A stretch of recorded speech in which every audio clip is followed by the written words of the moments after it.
The Airbus A380 was once the king of the sky, popular with airline operators before the tide turned, making the aircraft go out of production. However, the jumbo aircraft is finally coming back thanks to a couple of reasons that aviation is not able to argue with. Why is the Airbus A380 coming back and what has changed about this aircraft? Stay tuned as we bring you all the details about the triumphant return of the Airbus A380.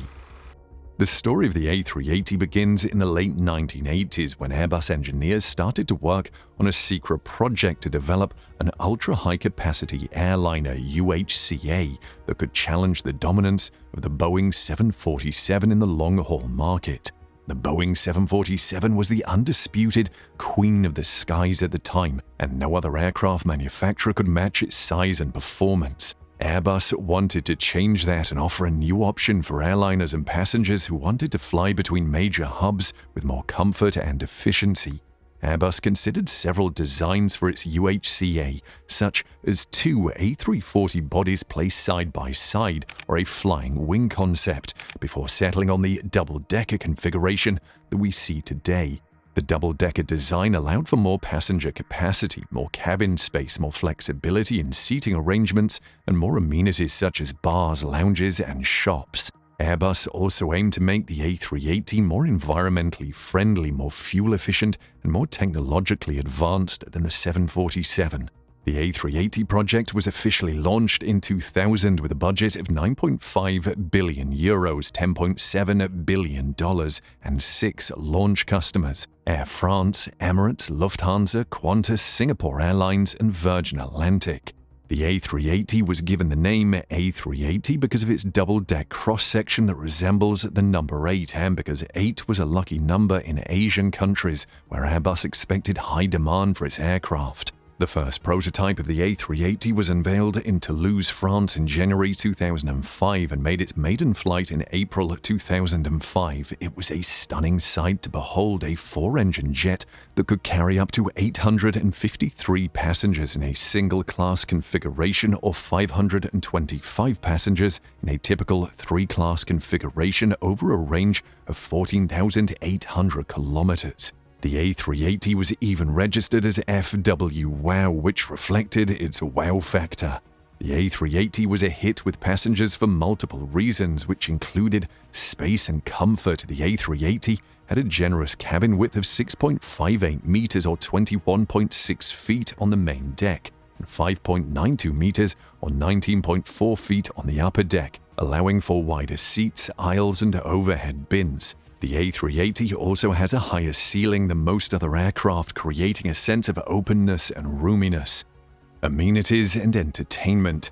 The A380 offers a range of amenities and entertainment options for passengers to enjoy during their flight. Some airlines have installed bars, lounges, shops, showers, spas, and even suites on their A380s, making them feel like flying hotels. The A380 also has state-of-the-art in-flight entertainment systems with large screens, noise-cancelling headphones, and hundreds of channels of movies, music, games, and live TV. The A380 also has Wi-Fi connectivity and mobile phone services on board, allowing passengers to stay connected and productive during their flight. Smoothness and quietness. The A380 is one of the smoothest and quietest aircraft in the sky thanks to its advanced aerodynamics, wing design, and engine technology. The A380 has a low wing loading which reduces turbulence and improves stability. The A380 also has wingtip devices that reduce drag and fuel consumption. The A380 is powered by either Engine Alliance GP7200 or Rolls-Royce Trent 900 turbofans, which are among the most efficient and quiet engines in the world. The A380 also has noise reduction technologies such as acoustic liners, chevrons, and vortex generators that reduce the noise emitted by the engines and the airframe. The A380 is so quiet that it meets the strictest noise regulations at airports around the world. Safety and reliability. The A380 is one of the safest and most reliable aircraft in the world with a proven track record of performance and excellence. Since its introduction in 2007, the A380 has experienced only a few incidents and no fatalities, making it one of the safest aircraft in the industry. The A380's safety record is due in part to its advanced safety systems. The aircraft is equipped with multiple layers of redundancy, including redundant flight control systems and multiple independent avionics systems. This ensures that if one system fails, the aircraft can still be safely flown by the remaining systems. The A380's safety record is also due in part to its low exposure to risk. The aircraft is designed for high-capacity, long-haul hub-to-hub operations, which means that it performs fewer takeoffs and landings than other aircraft. These are the most common times for an accident to occur. The A380 also operates on well-established routes between major airports that can accommodate its size and weight, and the A380 also has a high level of automation and self-diagnosis capabilities that reduce the workload of the pilots and the maintenance crew. The A380 has been flying millions of passengers around the world with no fatalities and no hull losses since its entry into service in 2007. As of December 2021, the global A380 fleet had completed more than 800,000 flights over 7.3 million block hours. However, while passengers couldn't get enough of the A380, the massive aircraft was not a darling of airline operators, forcing it to go out of production. Here are some of the reasons for the jumbo airplane's fall from grace. High costs. The A380 was not only expensive to buy, but to operate and maintain. The list price of an A380 was around $445 million in 2018, making it one of the most expensive aircraft in the world. The A380 also has high operating costs due to its size, weight, and complexity. It consumes more fuel than smaller and more efficient aircraft, such as the Boeing 787 Dreamliner or the Airbus A350 XWB. It also requires more crew, more ground staff, more airport infrastructure, and more maintenance than other aircraft, basically more of everything. The A380's 4 large Rolls-Royce Trent 900 engines pose high maintenance and fuel costs for airlines. Low demand. The A380 is a very large aircraft that can carry up to 853 passengers in a single-class configuration, or 525 passengers in a typical 3-class configuration. However, most airlines have difficulty filling up such a large number of seats on every flight, especially on less popular routes or during off-peak seasons. The A380 is also too big for most airports, limiting its route network and flexibility. Only a few airports in the world can accommodate the A380's wingspan, height, weight, and landing gear. The A380 has a massive wingspan of 79.8 meters, 261.6 feet, and a height of 24.1 meters, 79 feet, making it one of the largest aircraft in the world. This means that many airports have to widen their taxiways, runways, and gates to accommodate the A380's size and avoid collisions with other aircraft or buildings. Some airports also have to install special jet bridges or stairs to allow passengers to board and disembark from both decks on the A380.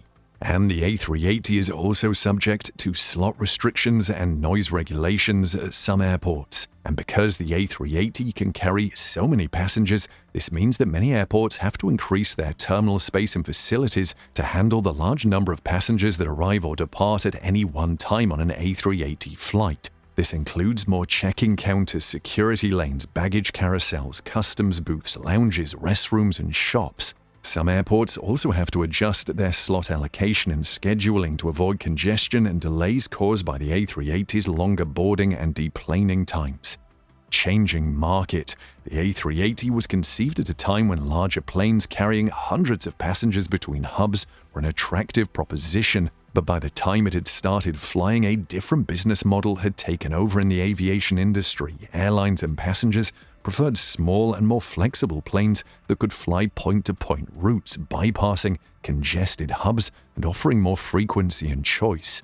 The emergence of new competitors such as the Boeing 787 Dreamliner and the Airbus A350 XWB also posed a threat to the A380's market share. These aircraft are smaller but have a similar range, more payload, and 2 fewer engines than the A380. They are also more fuel efficient, more environmentally friendly, and more technologically advanced than the A380.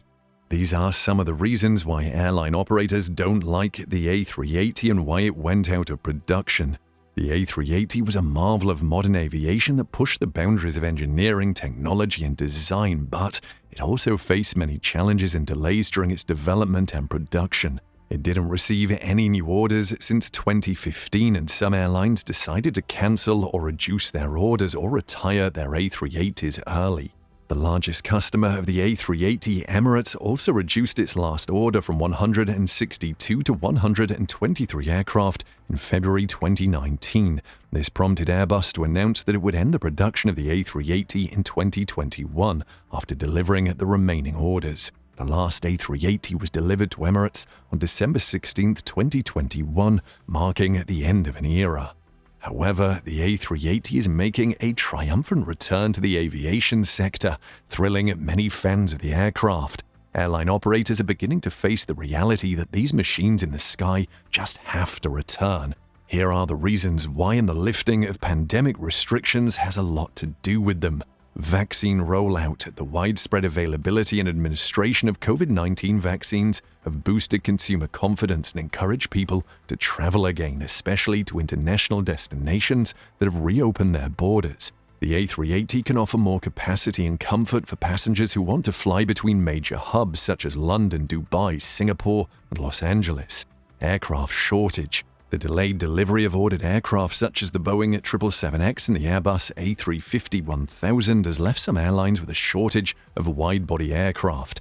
The A380 can fill this gap and provide more flexibility and frequency for airlines that need more seats and cargo space on their routes. For example, Emirates has the world's largest fleet of A380s and uses them as its flagship product on its network. Passenger preference. As we stated earlier, the A380 is popular among passengers and crews for its spaciousness, quietness, smoothness, and luxury. It offers more cabin space, more seating options, and more amenities than most other aircraft. And some airlines have also installed new features on their A380s, such as premium economy class and upgraded in-flight entertainment systems. For example, Etihad Airways plans to use its A380s exclusively for its London route, where it faces strong competition from other carriers. Airline strategies. Some airlines have decided to keep or bring back their A380s as part of their strategy to differentiate themselves from their competitors and attract more customers. For example, British Airways has brought back all of its 12 A380s after initially parking them during the pandemic. The airline sees the A380 as a valuable asset that can help it regain its market share and reputation in the post-pandemic era. And finally, pilgrimage market. The A380 is suitable for mass charter flights, such as transporting pilgrims from around the world to Mecca as part of the Islamic pilgrimage. The A380 can offer more seats, more comfort, and more efficiency for this market, which has a high demand and a limited supply of flights. For example, Saudi Arabian Airlines has resumed its A380 operations for this purpose.